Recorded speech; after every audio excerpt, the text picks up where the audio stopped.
దేవుని నామమునకు మహిమ కలుగును కాక. Heavenly light ministries global prayer tower ఆధ్వర్యంలో జరుగుతున్న ఉదయకాలపు స్తుతి ఆరాధన కూడికొచ్చిన మిమ్మల్ని అందరినీ ప్రేమపూర్వకంగా ఆహ్వానిస్తున్నాను. మరి గత కొద్ది దినాలుగా యోహాను సువార్తలో నుంచి మనము ధ్యానిస్తున్నాము. అనేక అంశాలు మనం నేర్చుకుంటూ వస్తున్నాము. ఈ ఉదయ కాలము ఒక వాక్యం ద్వారా ఈ ఉదయ కాలము వాక్య పరిచర్యను కొనసాగిద్దాము. యోహాను సువార్త 1వ అధ్యాయము 51వ వచనములో ఇలాగున రాయబడినది.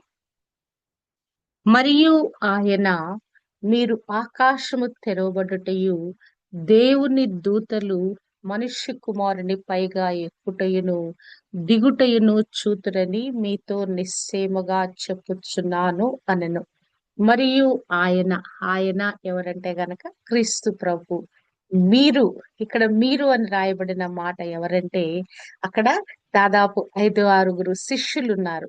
యోహాను భక్తుడు యొక్క బాప్తిస్మిచ్చి యోహాను మరి ఇద్దరు శిష్యులకి, ఇదిగో ఈయనే లోక పాపమును మోసుకొని పోవు దేవుని గొర్రె పిల్ల అని చెప్తాడు. చెప్పినప్పుడు ఆ ఇద్దరు మరి ఆ వ్యక్తులు వెళ్ళి మరో ఇద్దరికి చెప్తారు ఆ యొక్క సమాచారం, మేము మెస్సీని కనుగొంటామని. మరలా వాళ్ళు వెళ్ళి మరో ఇద్దరికి చెప్తారు. మొదట మరి ఎవరికి చెప్పారు అంటే గనక మరి ఆయనకు మొట్టమొదటిగా ఆయన స్థలానికి ఆయన వెంబడించిన వారు ఎవరు అని చూస్తే గనక ఒకరు వచ్చేసి వారు వెంబడించారు. సీమోను పేతురు యొక్క అంద్రియ ఒకళ్ళు, తర్వాత మరొకరు చూసినట్లయితే ఫిలిప్పు. వీళ్ళిద్దరూ వెళ్ళి మరి ప్రభువుని వెంబడిస్తారు. ఆ వెంబడించిన తర్వాత వారు వెళ్ళి మరలా పేతురుకు వెళ్ళి చెప్తారు. మరి వాళ్ళు పేతురుకు చెప్పిన తర్వాత అక్కడి నుంచి యోహానికి, యాకోబుకి, వాళ్ళందరికి కూడా మరి ఫిలిప్పు, ఆంద్రియా, ఇక్కడ యోహాను, యాకోబు, పేతురు, మరి తర్వాత మరి వీళ్ళతో పాటుగా ఇప్పుడు ఫిలిప్ ఏం చేస్తాడంటే మరలా నతనయేలును కనుగొని నతనయేలుకు వెళ్ళి చెప్తున్నాడు. హల్లెలూయా. ఇప్పుడు దాదాపుగా ఇంతమంది ఉన్నప్పుడు ఇంతమందితో దేవుడు ఈ విషయాన్ని బోధిస్తా ఉన్నాడు. కాగా మీరు అంటే ఇంతమంది వ్యక్తులతో ఈ మాట నేను చెప్తున్నాను. ప్రత్యేకంగా నతనయేలుతో అక్కడ ఒక సంభాషణ జరిగింది. ఆ సంభాషణలో నుంచి దేవుడు ఈ మాటలు వారితో మాట్లాడుతున్నాడు. ఏ మాటలు మాట్లాడుతున్నాడు? మరి ఇక్కడ ఆకాశము తెరవబడుతుంది, మీరు చూస్తారు.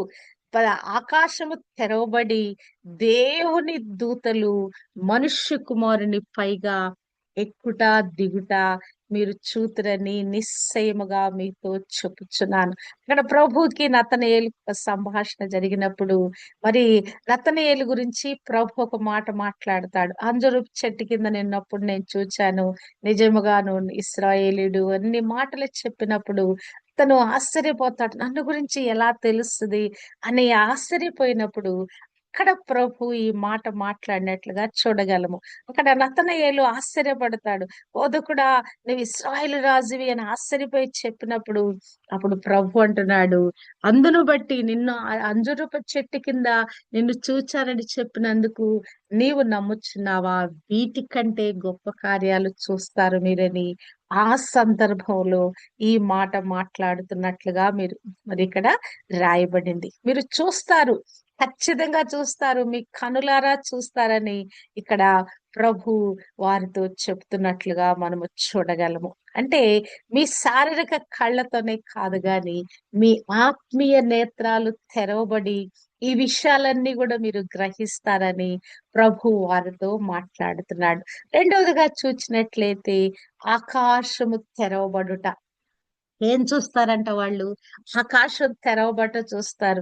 ఏంటి అంటే ఆకాశము తెరవబట్ట అంటే పరలోకము తెరవబడుద్ది మీ కొరకు, మీ ముందు, మీకు కలిగే అవగాహనలో, మీరు పొందుకోబోయే ప్రత్యక్షతలో ఆ పరలోకము తెరవబడుతుంది. అంటే ఒక స్వర్గ ద్వారాన్ని మరి మీరు చూస్తారు. మరి అక్కడ ఆ పరలోకము మీ కొరకు తెరిచి ఉన్నట్లుగా మీరు ఖచ్చితంగా మీరు చూస్తారు. అంటే ఈ యొక్క మానవాళి కొరకు దేవుడు ఒక పరలోకాన్ని తెరుస్తా ఉన్నాడు.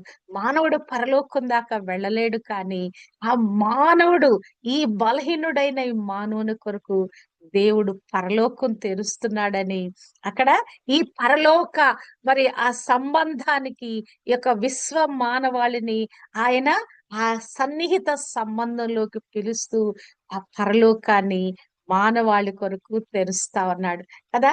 పరలోకం నుంచి అనేకమైనటువంటి ఆశీర్వాదాలను దేవుడు కుమ్మరించినట్లుగా మనకు తెలుసు. మొట్టమొదటిగా చూస్తే గనక ఆయన ఆకాశము తెరిచి ఆ పరలోకం నుంచి మన్నాను కురిపించినట్లుగా మనకు తెలుసు.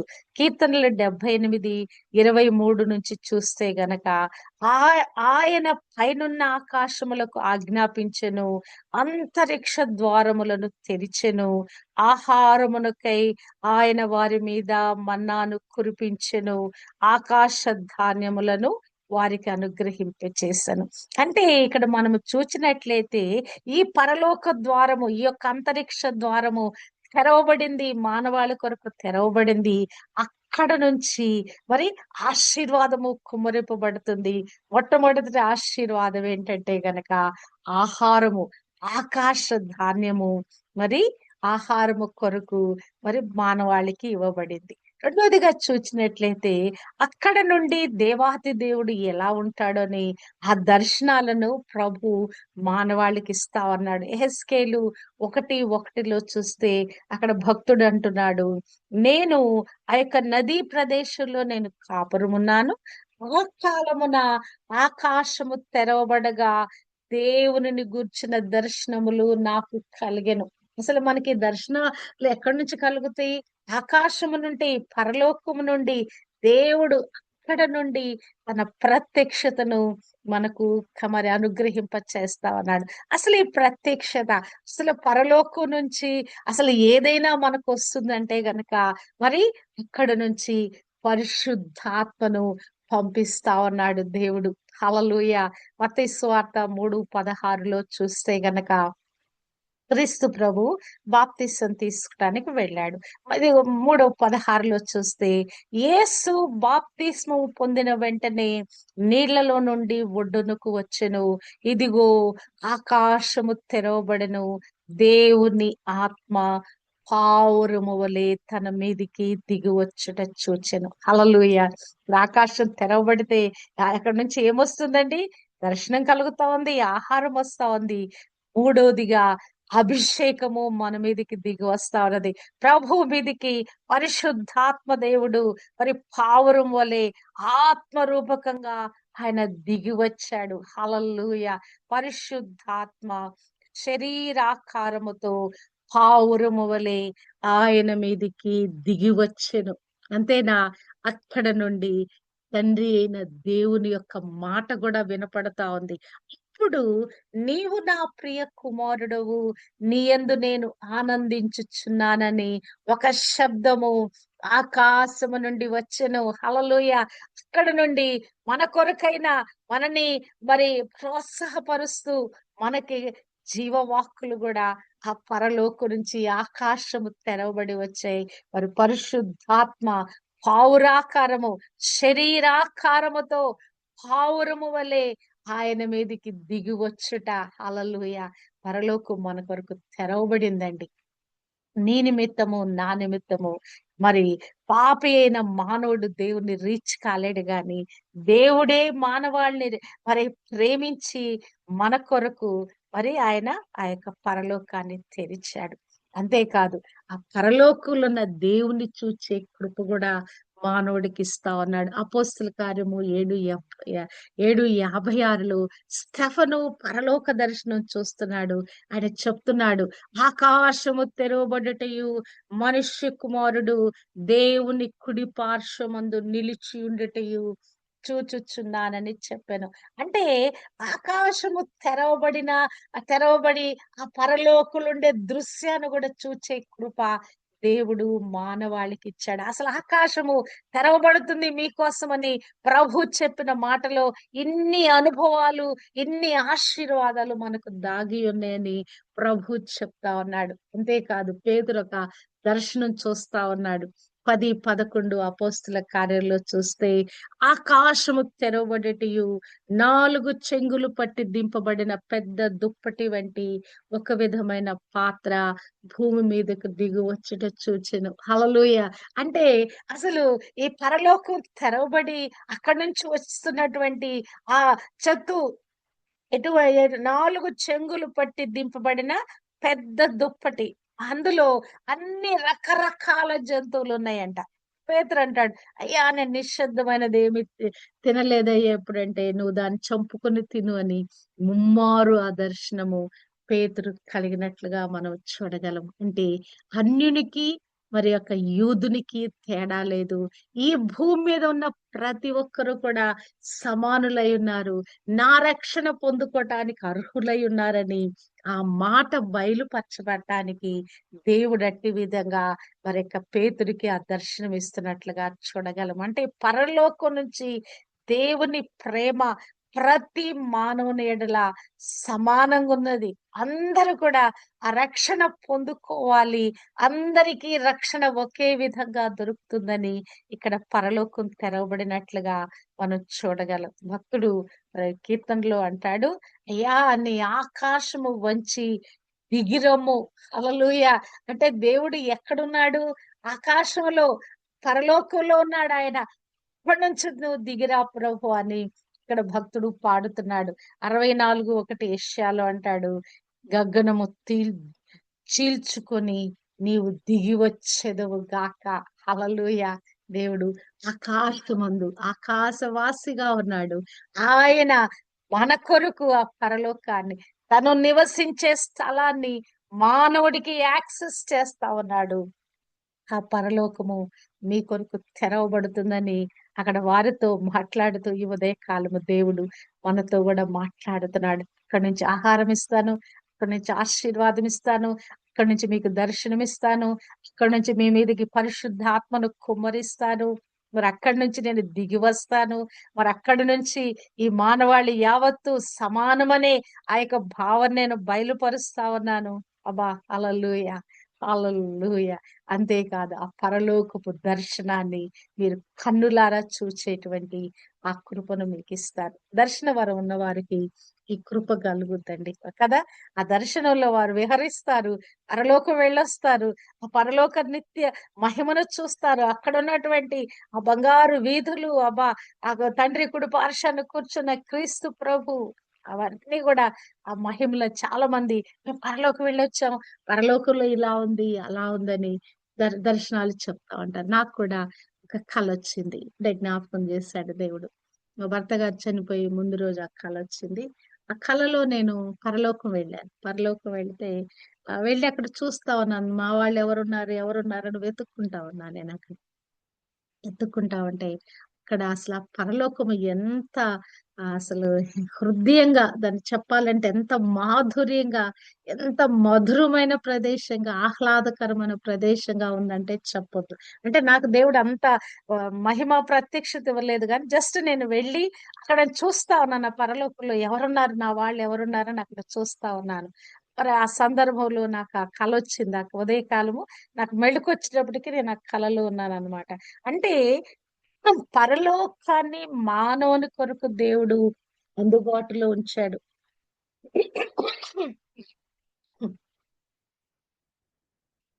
మానవుడికి యాక్సెస్ లేని ఆ పరలోకాన్ని దేవుడు మరి మరి మన కొరకు తెరిచినట్లుగా ఈ ఉదయకాలము మనము ధ్యానిస్తున్నాము. రెండవదిగా చూచినట్లయితే మరొక అంశంగా చూస్తే మూడో అంశంగా ఇక్కడ దేవుని దూతలు కనపడతా ఉన్నారు కదా! ఇక్కడ దేవుని దూతలు ఉన్నట్లుగా. అసలు ఈ దేవుని దూతలు ఎవరు అని గనక మనము ధ్యానిస్తే గనక ఈ దేవుని దూతలు మన కొరకు రక్షణ పొందిన మన కొరకు సేవ చేయుటకై పంపింపబడిన ఆత్మలని హెబ్రీయులకు రాసిన పత్రిక మొదటి అధ్యాయము 14 వచనంలో రాయబడింది.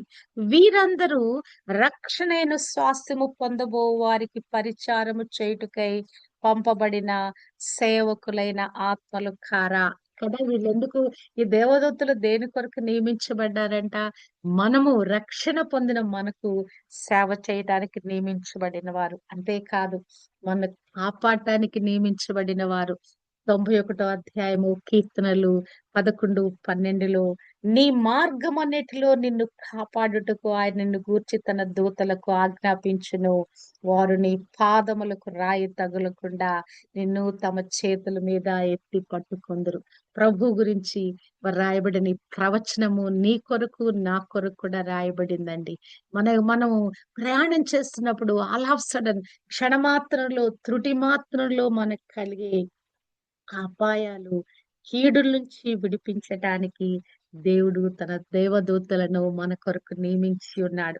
ఇంకనూ చూస్తే గనక దేవదూతలు చేసిన పని, ప్రభు ఎప్పుడైతే శోధించబడ్డాడో ఆ 40 దినాలు అరణ్యములో ఉన్నప్పుడు ఆయన మార్కు 1:13లో చూస్తే ఆయన సాతాను చేత శోధింపబడుచు అరణ్యములో 40 దినములు అడవి మృగములతో కూడా ఉండెను.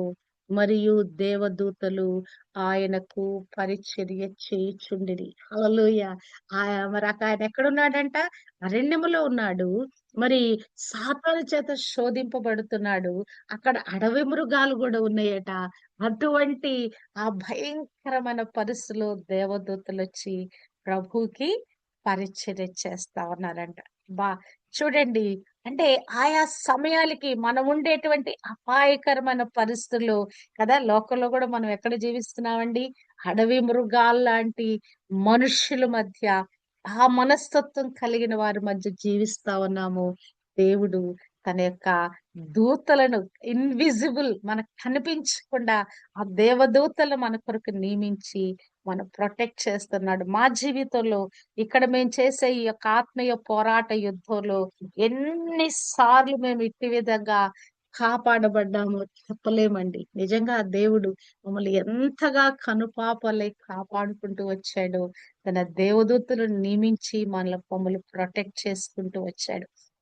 ఇంకను దేవదూతలు ఎలా ఉంటారు అనేది గనక మనం అర్థం చేసుకోవాలంటే, మరి ప్రభు చనిపోయి తిరిగి లేచిన దినాన మరక్కడ దేవదూతలు కనపడినట్లుగా, మరి ఆ సమాధిలో వారు ఉన్నట్లుగా మనము చూడగలము. మత్తయి సువార్త 28 అధ్యాయము 3 వచనములో ఆ దూత స్వరూపము మెరుపు వలె ఉండెను. అతని వస్త్రము హిమమంత తెల్లగా ఉండెను. హల్లెలూయా. ఎలా ఉన్నాయంటే వాళ్ళు తెల్లని వస్త్రము ధరించిన ఇద్దరు దేవదూతలు. వారు వేసుకునే వస్త్రాలు ఎలా ఉన్నాయంట? హిమమంత తెల్లగా ఉన్నాయి. అసలు వాళ్ళ యొక్క స్వరూపం ఎలా ఉందట? మెరుపు వలె ఉందంట. అంటే మనుషులు చూడలేనంత మెరుపును మనం చూడగలమండి? చూడలేం గనక అవి 2 క్షణాల్లో, 3 క్షణాల్లో ఆకాశాలు అట్లా మెరిసి వెళ్ళిపోతా ఉంటాయి గదా! అదే మెరుపు కంటిన్యూస్‌గొస్తే మానవుడు తట్టుకోలేడు కదా! దేవుని యొక్క స్వరము, ఆ మెరుపులు మనం తట్టుకోలేము కదా! ఆ స్వరూపము దూత యొక్క స్వరూపము మెరుపు వలె ఉందట. ఒక ఫ్లాష్ లాగా ఉందట. మరి వారు వేసుకునే వస్త్రాలు హిమమంత తెల్లగా ఉన్నాయట. హల్లెలూయా. మరి దేవదూతల యొక్క పనుల్లో మనల్ని కాపాడటం ఒకటే కాదు కానీ, యుగ సమాప్తిలో వారికి కొన్ని పనులు అప్పచెప్పబడినాయి. మత్తయి సువార్త 13 అధ్యాయము 39 వచనములో చూస్తే కోత కోసే దినాలున్నాయి. అంటే ఈ యొక్క ఈ ఈ ఇది లోకమంతా పొలము కదా! మానవులందరూ కూడా పండిన పంటలాగున్నారు కదా! కోత కోయటానికి దేవదూతలొస్తున్నారు. యుగ సమాప్తి యందు కోత కోయటానికి దేవదూతలు వస్తున్నారు. దేవదూతలు వచ్చి నీతిమంతులలో నుండి దుష్టులను వేరుపరిచి ఆ నీతిమంతులని తీసుకొని వస్తారు పక్కకి. హల్లెలూయా. ప్రపంచ యావత్తులో ఉన్న ఆ నీతిమంతులైన వారందరినీ వారు తోడుకొని వస్తారు. వారు కోత కోసే దేవదూతలుగా ఉన్నారు. అక్కడ వారు ఆ యొక్క ఏదైతే మంచి విత్తనాలు ఉన్నాయో మంచి విత్తనాలని ఆ నీతిమంతులైన వారిని వారు పక్కగా సెపరేట్ చేస్తా ఉన్నారు. హల్లెలూయా. అంతేకాదు దేవదూతలు చిన్న పిల్లల కొరకు కూడా నియమించబడి ఉన్నారంట. మత్తయి సువార్త 18 అధ్యాయము 10 వచనం. చాలా సార్లు తల్లులుగా మనం ఏమనుకుంటాం? మన బిడ్డలను కనుపాపలే కాపాడుతాం అనుకుంటాం కదా!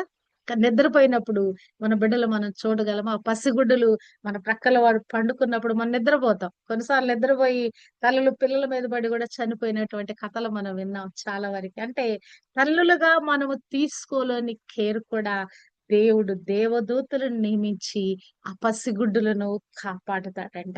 మరి వీరు దూతలు పరలోకమందున నా తండ్రి ముఖము ఎప్పుడు పరలోకమందు చూచుచుందురని మీతో చెప్పుచున్నాను. ఆ చిన్న బిడ్డలను కాపాడటానికి కూడా దేవుడు దూతలను నియమిస్తాడంట.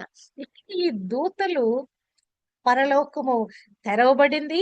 ఇక్కడ దూతలు ఉన్నారు. ఇక్కడ ఈ దూతలు ఏం చేస్తున్నారంటే మరి మనుష్య కుమారుని పైగా ఎక్కుతూ దిగుతూ ఉన్నారంట. ఇక్కడ ఒక వ్యక్తి ఇక్కడ మనకి కనిపిస్తా ఉన్నారు. ఈ దూతలు ఎక్కుతూ దిగుతూ ఉన్నారంట. ఒక వ్యక్తి మీద, ఒక మనిషి మీద ఎక్కుతూ దిగుతున్నారంట. ఈ మనుష్య కుమారుడు అనేటువంటిది ప్రభు తనకు తానుగా ఇచ్చుకున్న బిరుదు. ఈ మనుష్య కుమారుడు గురించి మనము డీటెయిల్ గా మనము ధ్యానించాము.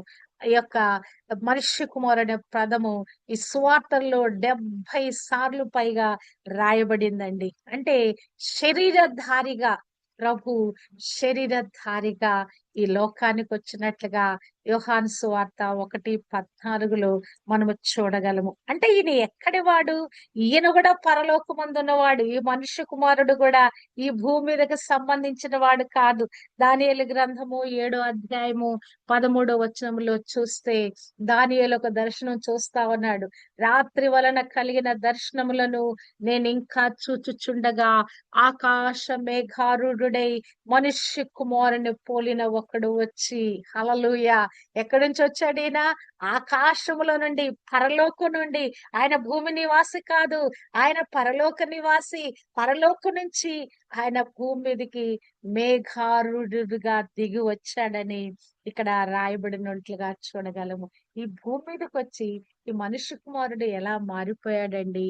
మరి ఫిలిప్పీలకు రాసిన పత్రిక 2:6-7 చూస్తే ఆయన దేవుని స్వరూపము కలిగిన వాడయుండి దేవునితో సమానముగా ఉండుట విడిచిపెట్టకూడని భాగ్యమని ఎంచుకొనలేదు గాని మనుష్యుల పోలికగా పుట్టి దాసుని స్వరూపమును ధరించుకొని తన్ను తానే రిక్తునిగా చేసుకొనెను. హల్లెలూయా. ఎవరండి ఈయన? ఆకాశవాసి, పరలోక నివాసి, తండ్రితో పాటు సమానంగా అదే మహిమను కలిగిన వ్యక్తి. ఆయన ఏం చేశాడు? దేవునితో పాటు సమానంగా ఉండే ఆ వ్యక్తి ఏమైపోయాడు? దేవునితో సమానముగా ఉండుట విడిచిపెట్టకూడని భాగ్యం అని ఎంచుకోలేదు గాని ఆయన ఏమైపోయాడు? మనుష్యుని పోలికగా పుట్టాడు. నరావతారిగా ఈ భూమి మీద పుట్టాడు. దాసుని స్వరూపాన్ని ధరించుకున్నాడు. తన్ను తానే రిక్తునుగా చేసుకున్నాడు. ఈ మనుష్య కుమారుడు గురించి ప్రభు మాట్లాడుతున్నాడు. మీరు చూస్తారు, దేవుని దూతలు మనుష్య కుమారునికి పైగా ఎక్కుటయు దిగుటయు ఆ దేవుని దూతలు ఇప్పుడు ఏం చేయబోతున్నాయి? అవి మనుష్య కుమారుని పైగా పైకి ఎక్కుతున్నాయి, కిందకి దిగుతున్నాయి అని ఇక్కడ దేవుడు మాట్లాడుతున్నాడు. ప్రభు వారితో మాట్లాడుతున్నాడు. ఇది మనం అర్థం చేసుకోవాలంటే ఆదికాండము 28:12 ఆ సందర్భంలో యాకోబుకు కలిగిన దర్శనాన్ని మనం జ్ఞాపకం చేసుకోవాలి. యాకోబు ఒక దర్శనం చూస్తా ఉన్నాడు. అక్కడ ఒక స్థలంలో ఆయన కల వచ్చింది. ఓహో అమ్మో, ఇది చాలా భయంకరమైన స్థలము, ఇది దేవుని ఇల్లే గాని ఇది మరొకటి కాదని అక్కడ ఆయన బేతేలేని పేరు పెడతాడు ఆ ప్రదేశానికి. కలకంటూ ఆ కలలో ఆయన చూస్తా ఉన్నాడు. అతడు ఒక కలకనెను, అందులో ఒక నిచ్చెన భూమి మీద నిలుపబడి ఉండెను. దాని కొన ఆకాశమునంటెను. దాని మీద దేవుని దూతలు ఎక్కుచు దిగుచు నుండిరి. హల్లెలూయా. ఇక్కడ కూడా ప్రభు ఏం చెప్తున్నాడు? దేవుని దూతలు మనుష్య కుమారుని పైగా ఎక్కుటయు దిగుటయు. ఇక్కడ కలలో యాకోబు ఏం చూస్తున్నాడు? ఒక నిచ్చెన చూస్తా ఉన్నాడు. అది భూమి నుండి పరలోకం వరకు, ఆకాశం వరకు ఆ కొన. ఈ కొనేమో ఒక కొన భూమి మీద ఉంది, మరొక కొన ఆకాశమునంటిందంట. ఆకాశమునంటిన ఆ నిచ్చెన మీద దేవుని దూతలు ఎక్కుచూ దిగుతున్నారంట. ఇక్కడ ప్రభు కూడా అంటున్నాడు, దేవుని దూతలు మనుష్య కుమారుని పైగా. ఇక్కడ నిచ్చెన ఎవరండి? ఇక్కడ మనం చూస్తే గనక మనుష్య కుమారుడైన క్రీస్తు ప్రభువే ఆ యొక్క నిచ్చెనగా మారిపోయాడు. ఆయన మీద దేవుని దూతలు ఎక్కుచూ దిగుచూ ఉన్నాయి. ఇక్కడ చూచిన కలలో, మరి యాకోబు చూచిన కలలో ఆ నిచ్చెన ఎవరంటే గనక క్రీస్తు ప్రభు అయి ఉన్నాడు. అవునా కాదా? ఆయన ఆకాశానికి భూమికి మధ్య ఆయన మధ్యవర్తి అయ్యాడు. ఒక నిచ్చెనగా మారిపోయాడు, ఒక బ్రిడ్జ్ గా మారిపోయాడు. మరి ఆయన, మరి ఈ భూమి, ఆ మరి మానవుడు ఈ భూమిని రీచ్ కాలేడని ఆయనే పరలోకం నుంచి ఈ భూమికి దిగి వచ్చాడు. నిన్ను నన్ను కూడా ఆ నిచ్చెన ద్వారా కలుపుతున్నట్లుగా మనము చూడగలము కదా. ఈ భూమి, ఆ యొక్క పరలోకము, ఈ రెండు కూడా కనెక్ట్ చేయబడుతున్నాయండి. ఒకప్పుడు మానవాళికి రీచ్ లేనటువంటి ఆ ప్రదేశము కనెక్ట్ చేయబడుతుంది. ఎలా కనెక్ట్ చేయబడుతుంది? నిచ్చెన అయిన ప్రభు ద్వారా అది కనెక్ట్ చేయబడతా ఉంది. ఆయన ప్రపంచ రక్షకుడుగా, విమోచకుడుగా, స్వర్గానికి ఆ పరలోకానికి ఏకైక మార్గముగా ఆయన మనమందరము ఎక్కి వెళ్ళే నిచ్చెనగా ఆయన మార్చబడ్డాడు. ఇక్కడ దేవుని దూతలు ఎక్కటం దిగటం కాదండి, మనము కూడా ఆ నిత్య మహలోకి మనం ఎక్కి వెళతా ఉన్నాం. హల్లెలూయా.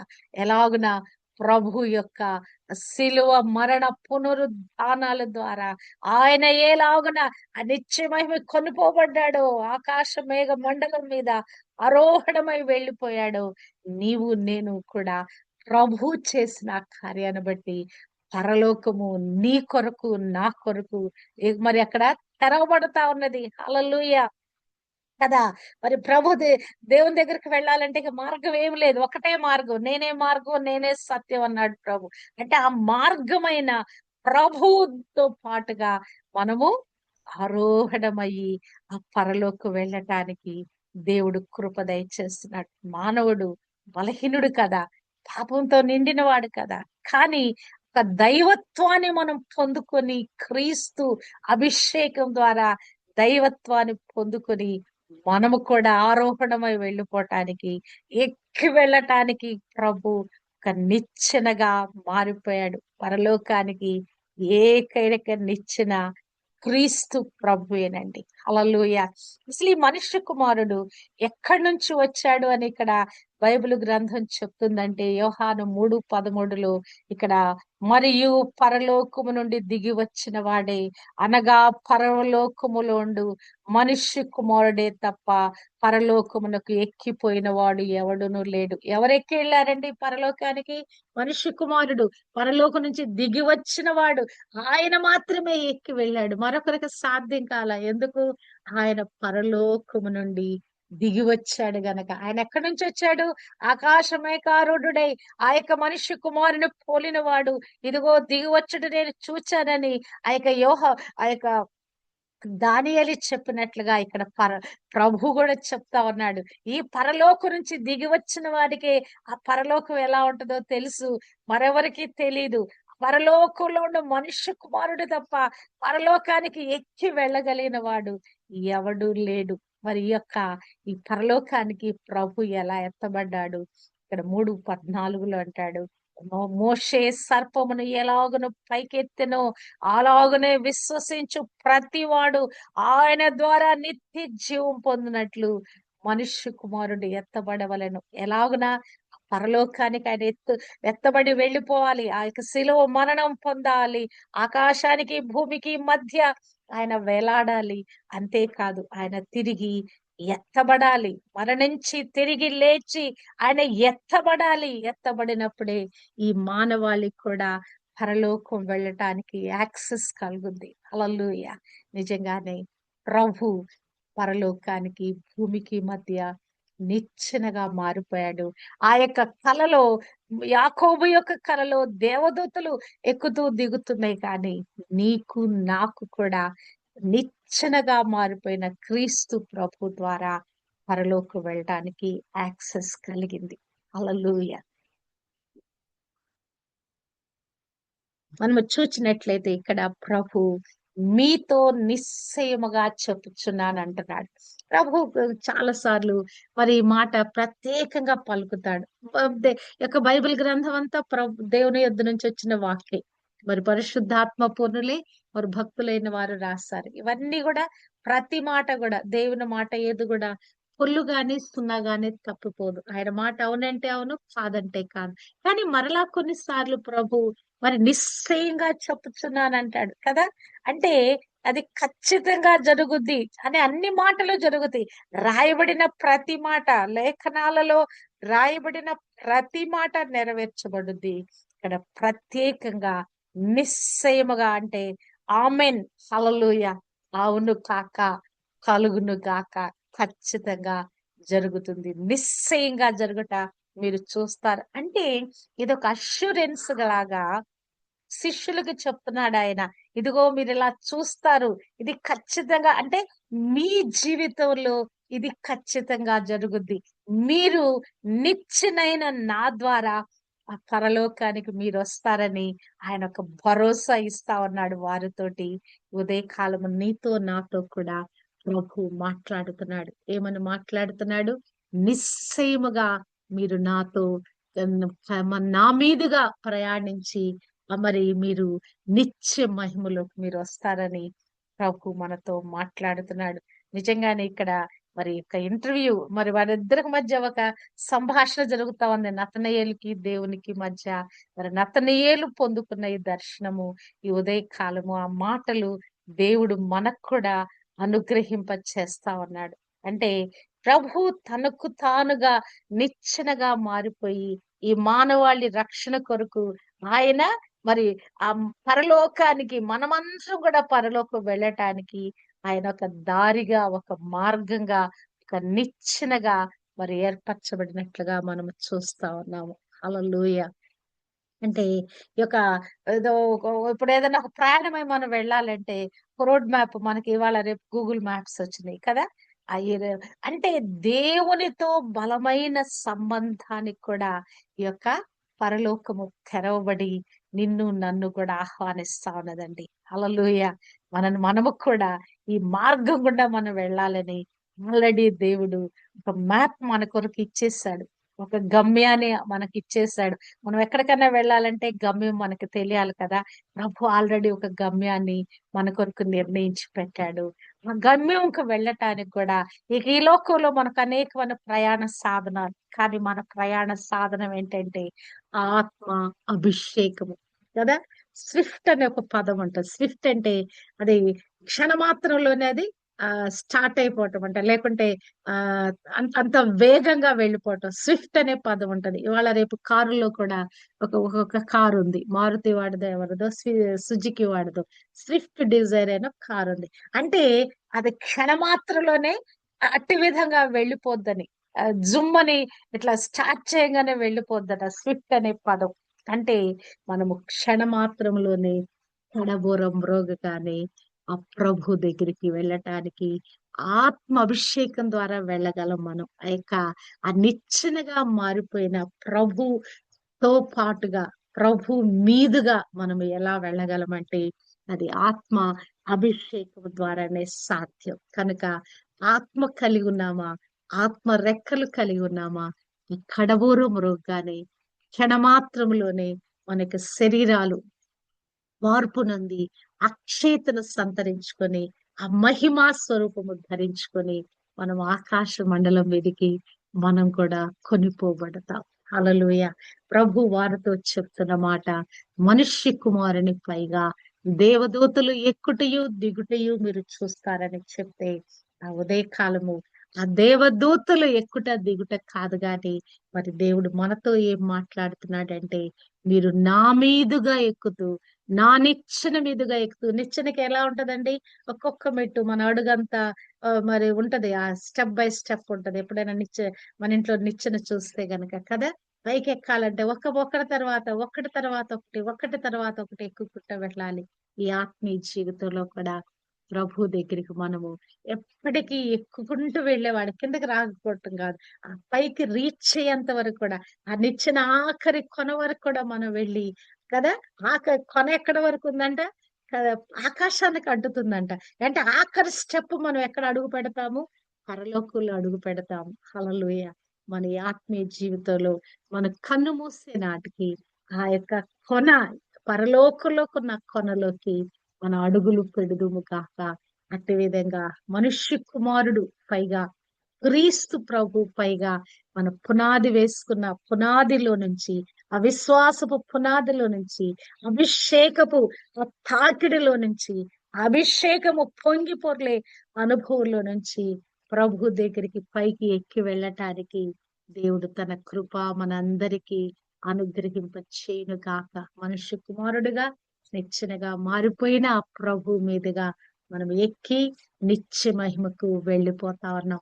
దేవదూతలకు కలిగిన భాగ్యము మానవాళి అయిన మనకు కూడా దేవుడు మనకు అనుగ్రహింప చేశాడు. ఈ అనుభవము, ఈ ప్రత్యక్షత, మరి ఈ యొక్క ఈ కృప మనం పొందుకొని ఆ నిత్య మహిమలోకి, ఆ పరలోకంలోకి మనము కూడా వెళ్ళటానికి దేవుడు తన కృప మనందరికీ అనుగ్రహింప చేయను కాక. ఆమేన్. హల్లెలూయా.